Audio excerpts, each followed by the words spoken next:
Напълваш си една спринцовка с оцет и вода. Малко вода, повече оцет. Слагаш я към тръбичката. Първоначално, когато я инжектираш, тя ще стига до някъде и не можеш да я изпълниш цялата.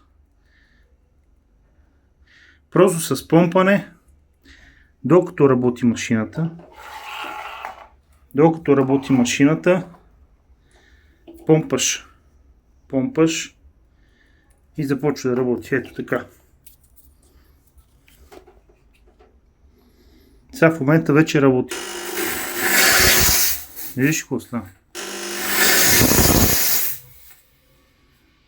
Няма проблем. Просто е била задръстана. Клапана се намира и тук в помпата и залепва вътре цилиндъра. Трябва с някаква киселина, тъй като оцета е киселина, да раздвижиш клапана в помпата. Единствено ти трябва спринцовка, оцет с вода, нищо друго.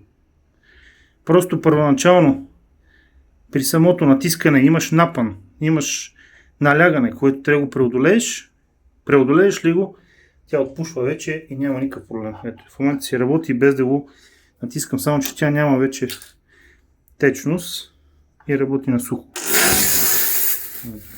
Ако изложа течност за пушък, ще си работи без никакъв проблем. Това е.